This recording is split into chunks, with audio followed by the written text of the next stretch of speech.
ഇന്ന് ഞാനിവിടെ തയ്യാറാക്കാൻ പോകുന്നത് വാഴപ്പിണ്ടി വെച്ചിട്ടുള്ളൊരു തോരനാണ്. വാഴപ്പിണ്ടി ചെറുപയർ തോരൻ. ഞാനിവിടെ വാഴപ്പിണ്ടി ചെറുതായിട്ട് അരിഞ്ഞു വെച്ചിട്ടുണ്ട്. ഇത് വെള്ളത്തിലേക്ക് അരിഞ്ഞിട്ടിട്ട് ചുറ്റിച്ച് അതിൻ്റെ നാരെല്ലാം കളഞ്ഞെടുത്തതാണ്. പിന്നെ ഒരു 1/4 കപ്പ് ചെറുപയർ, ഇത് കുതിർത്ത് വെച്ചിരുന്ന ചെറുപയറാണ്. 1 കപ്പ് തേങ്ങ ചിരകിയത്, കറിവേപ്പില ആവശ്യത്തിന്, ചെറിയ ഉള്ളി 4 എണ്ണം എടുത്ത്, 4 വലിയ ചെറിയ ഉള്ളിയാണ് എടുത്തിരുന്നത്. അതിൽ 2 എണ്ണം ഞാൻ ചതച്ച് വെച്ചിട്ടുണ്ട്. 2 എണ്ണം തേങ്ങയുടെ കൂടെ അരച്ചെടുക്കാൻ വേണ്ടിയിട്ട് മുഴുവനായിട്ടും വെച്ചിട്ടുണ്ട്. പിന്നെ ഒരു പച്ചമുളക്, ഇത് നല്ല എരിവുള്ള പച്ചമുളകാണ്, അതുകൊണ്ടാണ് 1 ചേർത്തേക്കുന്നത്. എരിവ് കുറവുള്ളതാണെന്നുണ്ടെങ്കിൽ 2 എണ്ണം വരെ ചേർക്കാം. പിന്നെ 1/4 ടീസ്പൂൺ മഞ്ഞൾപ്പൊടി, കടുക്, പച്ചമുളക്. ആദ്യം നമുക്ക് ഈ ചെറുപയർ കുക്കറിലിട്ടൊന്ന് വേവിച്ചെടുക്കണം. അതിന് വേണ്ടിയിട്ട് ഞാനൊരു കുക്കർ ഇവിടെ എടുത്തു വെച്ചിട്ടുണ്ട്. ഇതിലേക്ക് ചെറുപയറും ഉപ്പും വെള്ളവും ചേർത്ത് വേവിച്ചെടുക്കാം.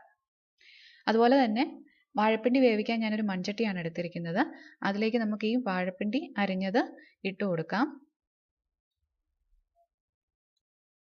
ഇതിനകത്തേക്ക് ഒരല്പം വെള്ളവും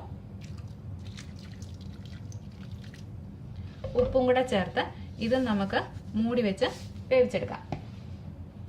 ഇനി നമുക്ക് അടുത്തതായിട്ട് നമ്മൾ എടുത്തു വെച്ചിരിക്കുന്ന തേങ്ങ ഒന്ന് ഒതുക്കിയെടുക്കണം. ഒരുപാടൊന്ന് അരിഞ്ഞു പോകരുത്, ജസ്റ്റ് ഒന്ന് കറക്കി എടുത്താൽ മാത്രം മതി. അതിന് വേണ്ടിയിട്ട് ഞാൻ ഈ 1 കപ്പ് തേങ്ങ മിക്സിയുടെ ജാറിലേക്ക് എടുത്തിട്ടുണ്ട്. ഇനി ചേർക്കേണ്ടത് ഈ 1/4 ടീസ്പൂൺ മഞ്ഞൾപ്പൊടിയാണ്.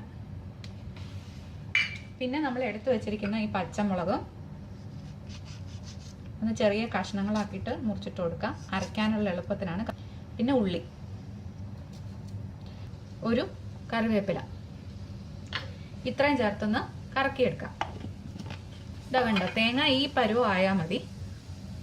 ഇതാ ഇപ്പം നമ്മുടെ വാഴപ്പിണ്ടിയൊക്കെ നല്ലപോലെ വെന്ത് വന്നിട്ടുണ്ട്.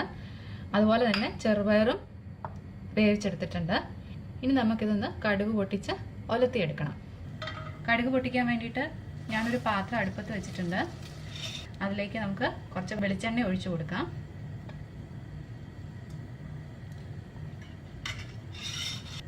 വെളിച്ചെണ്ണ ചൂടായി വരുമ്പോഴത്തേക്കും കടുക് ഇട്ട് കൊടുക്കാം. കടുക് പൊട്ടി തുടങ്ങിയിട്ടുണ്ട്. അപ്പോൾ അതിലേക്ക് നമ്മൾ ഈ ചതച്ച് വെച്ചിരിക്കുന്ന 2 ചെറിയ ഉള്ളി ഉണ്ടല്ലോ, അതും കൂടെ ചേർത്ത് കൊടുക്കാം.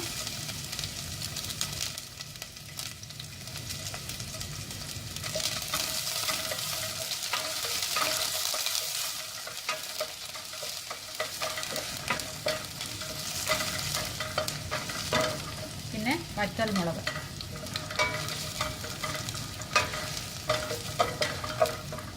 ഇനി ഇതിലേക്ക് നമ്മൾ ഒതുക്കി വെച്ചിരിക്കുന്ന തേങ്ങ,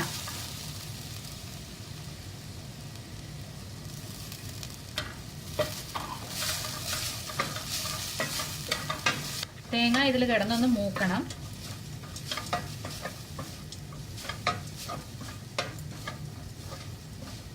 ഇനി ഇതിലേക്ക് ചേർത്ത് കൊടുക്കേണ്ടത് വാഴപ്പിണ്ടിയാണ്.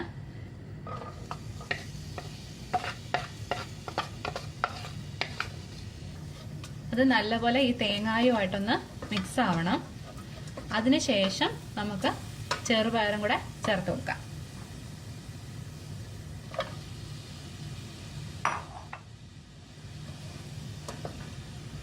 ഇപ്പം നമ്മുടെ വാഴപ്പിണ്ടിയും ചെറുപയറും നല്ലപോലെ മിക്സ് ആയിട്ടുണ്ട്.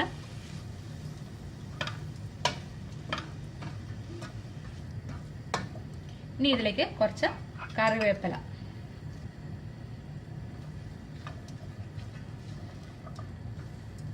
ഇതൊരു 1 മിനിറ്റ് ചെറിയ തീയിൽ ഒന്ന് മൂടി വെച്ച് കൊടുക്കാം.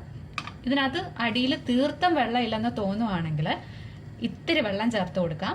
അല്ലെന്നുണ്ടെന്നുണ്ടെങ്കിൽ ഇങ്ങനെ തന്നെ കുറച്ചൊരു വെള്ളത്തിന്റെ അംശം ഉണ്ടെന്നുണ്ടെന്നുണ്ടെങ്കിൽ ചെറിയ തീയിൽ തന്നെ ഒരു 1 മിനിറ്റ് മാത്രം ഒന്ന് മൂടി വെച്ച് വേവിച്ചെടുക്കാം. ഇപ്പൊ ദാ 1 മിനിറ്റ് കഴിഞ്ഞിട്ടുണ്ട്. നമുക്കൊന്ന് തുറന്നു നോക്കാം.